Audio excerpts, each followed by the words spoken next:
If you're struggling to start the season, there's a good chance that you are playing it safe at the plate.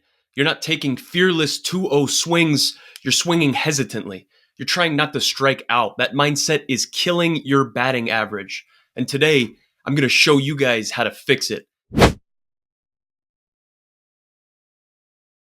If you guys don't know who I am, pleasure to meet you. My name is Ian Miller. I was a 9-hole hitter from Little League to the big leagues, and I needed to do things a little bit differently. I was unrecruited. I was cut from multiple teams in middle school, in high school, and I was a walk-on in college. I didn't have a scholarship. I needed to separate myself doing things that came down to more than just talent, okay? This is something that I needed to do in order to stand out. I needed to play fearless baseball, especially at the plate, okay? I still made it to the big leagues. Even with all of those things against me, so can you. I was never the most talented player. So I had to do things differently in order to achieve different results. The same thing with you guys, okay? But first and foremost, baseball is hard. Think about how hard baseball is. Now, think about how difficult hitting a baseball is. They talk about baseball and hitting a ball that a pitcher is throwing as doing that's one of the most difficult things to do in all of sports, okay? So being able to do it at a high level is hard. Hitting 300 regardless of the league that you're in or the level that you're at, that is even harder to be able to consistently do that day after day regardless of the results, show up with the same enthusiasm the next day. That stuff is hard. If you guys go up to the plate and you are looking for something, if you are just trying to put the ball in play, if you're not trying to strike out, man, if that is the sole intention when you go up to the plate, I got news for you. The at-bat is over before you even dig in. Are you aware of that? Are you conscious of that? So if you aren't having the results that you want, are you aware that the AB is over before you even get in there? You're going up there just to try to put the ball in play, man. You can't drive the ball in the gap just trying to not strike out, just trying to get by, just trying to put the first thing in play that you see that's kind of relatively close to the strike zone. You can't hit 300 doing that. You can't do damage doing that. You can't get promoted or get opportunities doing that. You're taking the bat out of your hands before you even dig in. That's craziness, fellas. Let's dig into it, okay? People think, Major League Baseball players, they think that they are just freak athletes. Okay, they think that they're the best in the world. They're born with these crazy genetics. Dude, they're just different, right? Well, first and foremost, man, you're not born with confidence. You're not factory programmed with confidence. Also, like we can't control what we're born with, our genetics, if we're going to be 6'8" or not. Okay, 98% of the big leagues, the dudes that make up all of these roster spots, 40-man rosters, the active rosters right now, 98% of them are not Shohei Ohtani. They are not Aaron Judge. They're not Paul Skeens with tree trunk legs, throwing 103, okay? The majority of Major League Baseball players are not like that, okay? These guys have been able to do something and become one of the best to ever do it in the position that they're in. They've learned to do stuff that is different than just talent, okay? Just different than the stuff that they're born with. They've learned to dominate with certain aspects of the game, and they've learned how to do that better than everybody else. You see them in the big leagues right now making millions of dollars, but these dudes had to prove it in the minor leagues. If you guys are struggling right now with your batting average, man, are you playing fearless baseball? The best of the best, they learn how to do this stuff. And when we talk about being able to do stuff better than everybody else, playing it safe is not one of them. Playing it safe is not going to get you a 300 batting average. Playing it safe is not going to get you a quality at bat for the squad in the bottom of the ninth with 2 outs, okay, in the state championship game. You got to stop playing it safe. That is not how you go about having production, and that is not how you go about having a productive baseball season. If you're struggling in the box and you don't know why, you don't know where to go, I got news for you. You're in the right place, okay? This is something that I needed to wrap my head around in order to separate and in order to get from Little League to the big leagues in the 9-hole. So, take a sip of water. Let's get after it. Number one, man, the number one mistake that you guys are making, if you aren't having the success that you want at the plate, is you are playing it safe. It is the biggest mistake, regardless of where you're at, the position you're in, what you're currently hitting. Dude, we can kind of like revert it all back to this number one mistake. If you are playing it safe, it is probably at the root of all of your problems. Okay? What does playing it safe look like? Especially when we're talking about playing it safe at the plate. Dude, are you taking like aggressive, like do damage swings, or are you taking hesitant, calculated swings? Are you fearless? Are you taking aggressive swings that you can do damage with if you connect, or are you just trying to take your B, C hack and just put the ball in play? If you're afraid of striking out, you will never do real damage. Take it from me, a little speed guy, a singles hitter. I'm relying on my bat to ball skills. I'm relying on a high on base percentage. Even though I wasn't necessarily effective at getting a high on base percentage, I was able to put balls in play that I probably shouldn't have, which resulted in me having less walks than I wanted to. And it resulted in me putting more balls in play softer, resulting in more outs. Okay? If we're afraid of striking out, or if we're afraid of making weak contact, man, we're never going to do real damage. You have to understand that. When you play to not fail, you're actually setting yourself up for failure. The goal when you step into the box, when you dig in, it cannot be to not fail. I'm not gearing up right here to not strike out, okay? To not be an easy out. I'm not going up there to just put the first thing that I see that's remotely a strike in play. That's playing to not fail. That's playing scared. You're actually setting yourself up for failure more than you know. Okay? You need to shift from survival mode to attack mode. We're going to talk about that mindset shift here in a little bit, but you cannot be in survival mode. You cannot be just trying to hang on, staying afloat. I'm hitting 250. I'm just trying to stay afloat. I'm 1 for 3 right now. I got one more AB. A 1 for 4 is really not that bad. Let me just give this one away. That's survival mode, dude. We need to be in attack mode. We're not going to achieve anything in baseball if we are sitting back and trying to play it safe. It is impossible.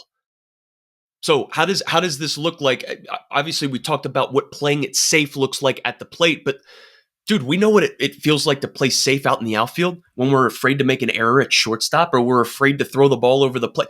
Dude, we can't touch the strike zone, so we're afraid to throw a ball. Guess what happens? You get the yippity crickets. You throw the ball halfway up the backstop. You can't even get it close to the plate, right? You can't steal a base if you're afraid of getting thrown out. You can't barrel up a baseball if you're afraid of striking out. You can't have a quality at bat for the squad if you're worried about a negative result. How in the world can you expect otherwise? How in the world? It's impossible, boys. It's impossible. The number one mistake, man, you're playing it safe at the plate. If you're not having the results you want, you're playing it safe. So if you struggle with this, I got something for you, man. We are having a 4-week course, a confidence course with a World Series champion mental performance coach. His name is David Franco. He was the lead mental performance coach for the Texas Rangers in 2023 when they won it all. If you're struggling with confidence at the plate, this is for you. So we're launching this 4-week confidence course to help players develop the elite mindset needed to eliminate doubt, to dominate the game. Click the link in the description down below and learn more to lock in your spot before it fills up. Appreciate you guys being here again. So let's keep it going. You can't steal a base if you're afraid of getting thrown out. We know that. Can't drive a ball in the gap if you're afraid of striking out. We know that. How do you fix that stuff, man? That's the $1 million question. That's the secret sauce. How do you fix it? Well, let me tell you something. Number 2, it all starts with how you train. So if you're trying to practice at a high level, chances are you're going to be able to play at a high level. What I see today, and what the majority of players who struggle demonstrate today, is that they practice like a 6, and they're pissed off and upset that they can't have level 10 results. That's not how it works, okay? So if we're not having success at the plate like we want, dude, we need to back it up. What's our batting practice look like? You want to bang in the game? What's your batting practice look like, man? Most players waste batting practice time. Most players waste that stuff. It's like it's a social event. They treat it like a feel good exercise, man. They want to take a sexy batting practice. They want to feel really good instead of like preparing, instead of training for in-game success, instead of like focusing in and being intentional, locking the hell in at a high level, okay? Preparing for a high performance at when it's like time to go. The higher the level, the more critical batting practice becomes. But players don't understand that. Like when I was coming up, I didn't necessarily take a whole lot of batting practice on the field. When I'm in youth baseball, like when we take practice, sometimes it's batting practice. But before the game, when we're in travel ball or youth baseball, dude, sometimes we're not taking batting practice, right? So like the higher you go up, high school, sometimes we took batting practice, but like college is when I really started seeing it. Dudes are taking batting practice consistently in order to get ready. The higher you go up, the higher level that you're at, the more critical batting practice becomes. But yet, fewer players take it serious. Like fewer and fewer keep taking it serious. There is no wonder why there is a direct correlation in my mind between people that keep going. The higher you go up, the more and more people fizzle out and fail out, because that requires more shit in order for you to get there consistently, day in and day out. Batting practice is at the forefront. The higher the level, the more critical the batting practice becomes. You can't expect to hit 300 or 330 at the Division I level and take a 220 level batting practice. Are you kidding? Get out of here with that bullshit, dude. Have you ever seen how professional hitters take batting practice? They take it at an elite level. Let's talk about like Freddie Freeman, dude. I keep going back to this guy, a pro's pro. We've seen him dominate here in the playoffs, the World Series, all that good stuff, man. This past year, that guy takes a boring batting practice. He's been on the record as saying anybody can hit poolside homers. Can you lock into what you're trying to do? That's what professionals do, fellas. Professionals take high-level batting practice, and they have professional high-level results. If you would like that for yourself, what do you think the missing ingredient is? Take BP with purpose. Lock in. Stop wasting batting practice. It is a direct correlation to your shitty stats. That's how you fix it. If you want to play at a championship level, you have to practice at a championship level. In order to perform at a high level, you have to practice at a high level consistently. In order to be a 300 hitter, you have to become the type of player that is capable of hitting 300. What else is there? You become capable of hitting 300 by practicing like it, grinding in the cage, taking a flawless batting practice, locking in, being intentional on every single swing, every single drill. How many of us are really doing that, man? It was tough for me, even when I was in the big leagues or the high-level minor leagues, having my best years. It was tough for me to do that. It's tough, man. I get it. Another sip of water. But in order to perform at this high level, we have to do it over and over again, and it starts in batting practice. If we're not taking a fantastic batting practice, dude, what are we doing in the cage? Pre-practice, man. Right? That's a whole different conversation that I don't necessarily want to get into right now because I got at least 2 other points here, and I'm running out of time, okay? Let's be real. Batting practice is huge, okay? No BS. Batting practice is huge. If you want to develop a skill at the plate that is comparable to the best in the world, you have to put in the volume and the time like they do. You have to put in the amount of reps and effort and grind in order to get that skill, okay? If you want to develop a first rounder type swing, you got to put in a first rounder type work. However, all of the batting practice in the world, all of the hours in the cage in the world, all of the swing doctors and gurus and coaches that you go see and the hitting facilities and the hundreds of dollars like that you make it rain at all these like independent hitting guys. Dude, I get it. I love it. All of the best batting practice in the world can get you the prettiest swing. Mwah. But if you don't shift your mentality, none of it will help you. What do I mean?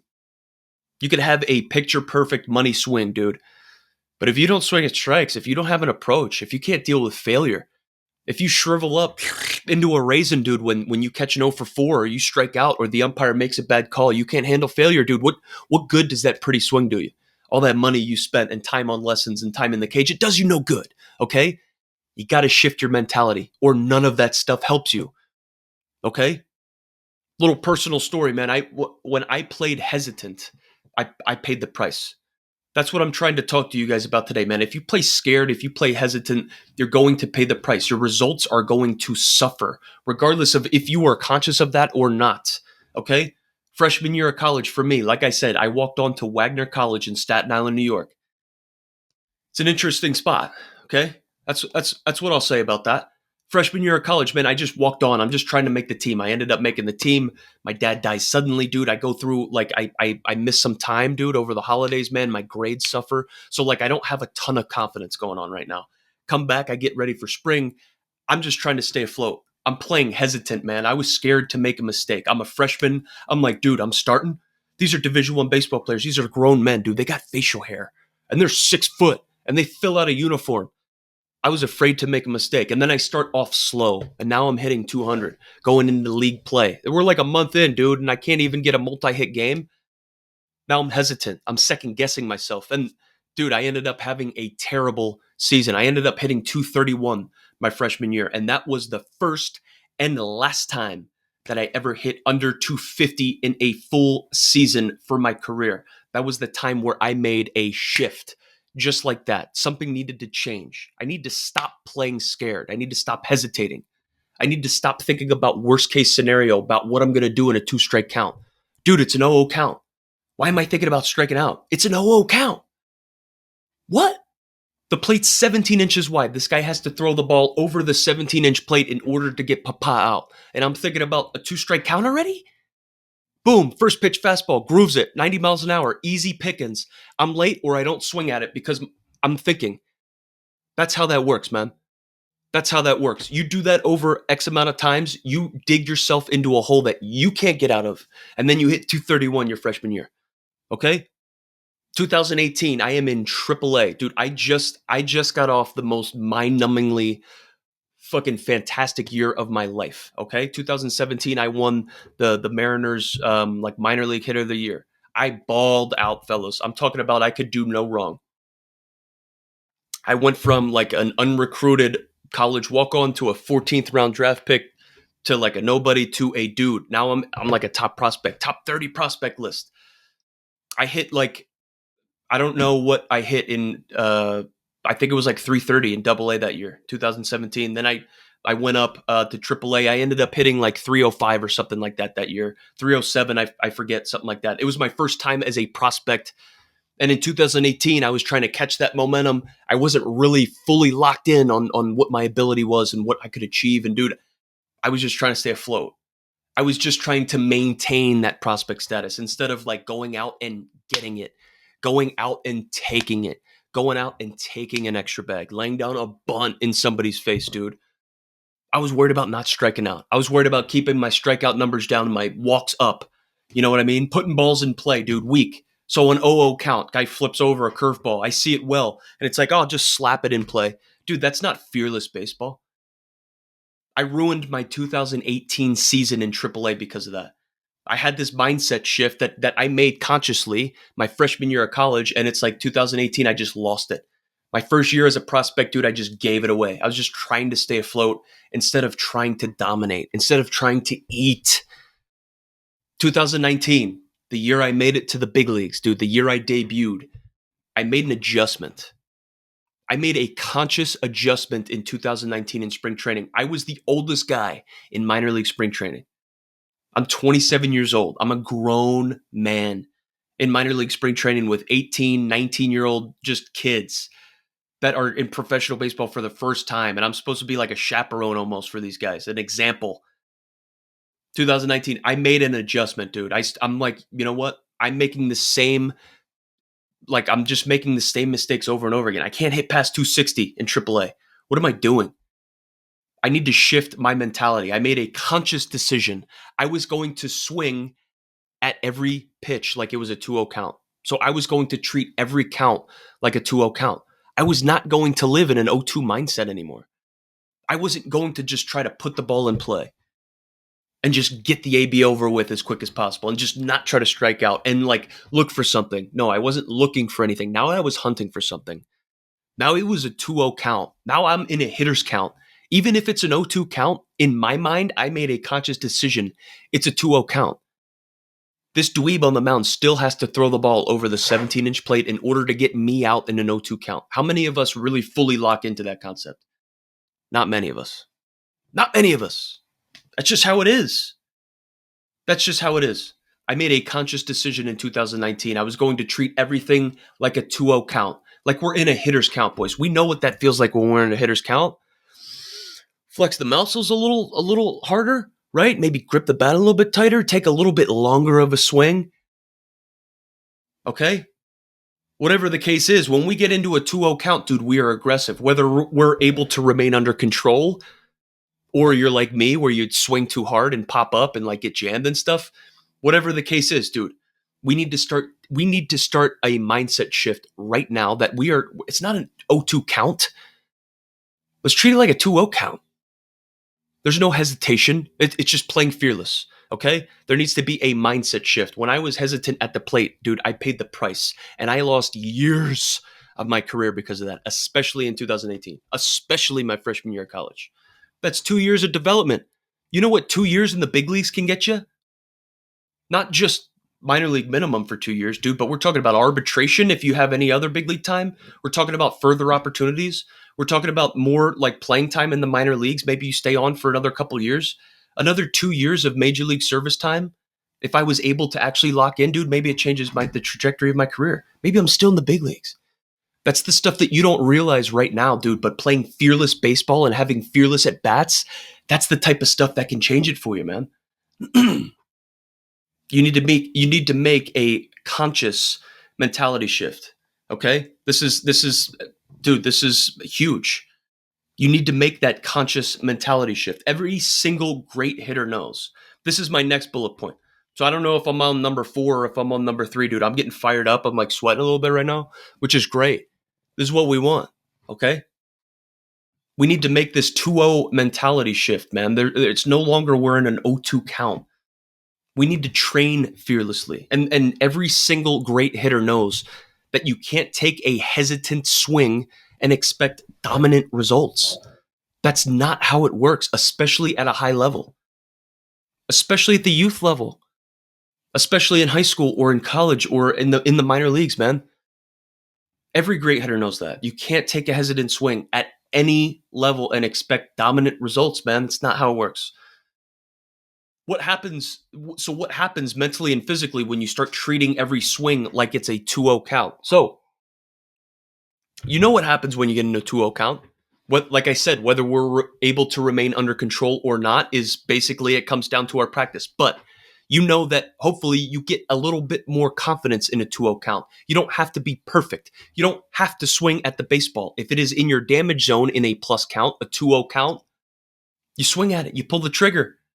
Guess what? If you foul it off or you miss it, what's the worst that could happen? It's a 2-1 count. You're still in the driver's seat. We need to make that mentality shift. Everything needs to be in a 2-0 count, dude. So physically and mentally, when we start treating every swing like it's a 2-0 count or every single pitch like it's a 2-0 count, man, we automatically start having more confidence. We automatically start going about our business fearlessly when we dig into the box. It needs to be a conscious mentality shift. How you do that, it starts in batting practice. If you're not at the level where you can take batting practice like you're in a 2-0 count every single pitch, then you need to revert back to what you're doing in the cage, man. Can you lock into that in the cage and do that at a high level? If your ABs suck, if your batting average sucks, if your production stinks at the plate, your season is not going the way that you want it to, you are struggling. What does your batting practice look like? It's probably terrible. If you don't know how to take a good batting practice, let's flip it on back. What does your cage work look like? Are you intentional and locked in on every single rep in the cage? Once you achieve that, if you can take an intentional 2-0 swing for 10, 15 swings off the tee, graduate to flips in the cage. Can you take 2 or 3 rounds of flips, whether it's 5, whether it's 10, dude, whatever it is. I took 7. I like doing 3 rounds of 7. If you can take 3 rounds of 7 in flips in the cage, if somebody's soft tossing you the baseball and you can execute on a 2-0 mentality, a 2-0 swing, you're ready for batting practice. But you need to do that consistently at a high level, dude. Once we're able to do that, we're going to be able to bring this out in the game. What happens mentally and physically when you start treating every swing like a 2-0 count, dude? You start having confidence, man. You start playing fearlessly. You stop worrying about the worst case scenario and what's going to happen if you don't put the ball in play on the barrel, right? You don't have to hit the ball on the barrel in order to get a base hit. It's crazy. It's crazy. It's the truth, though. I got a whole bunch of those base hits, man. Got a whole bunch of them. You need to train yourself to play fearless starting today by going about your business on the field and batting practice and in the cage with a fearless mentality. You do that by going about your business in a 2-0 count, a 2-0 mindset. You right now are worried about failing. You're worried about looking like an idiot. You're worried about your teammates or the people in the stands chirping you, making fun of you. You're worried about somebody on Twitter tweeting that you're a terrible baseball player, man. That's not fearless baseball.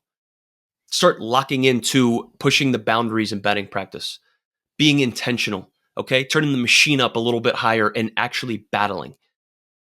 If you aren't going about your business in a professional manner in batting practice or in the cage, it's not challenging enough.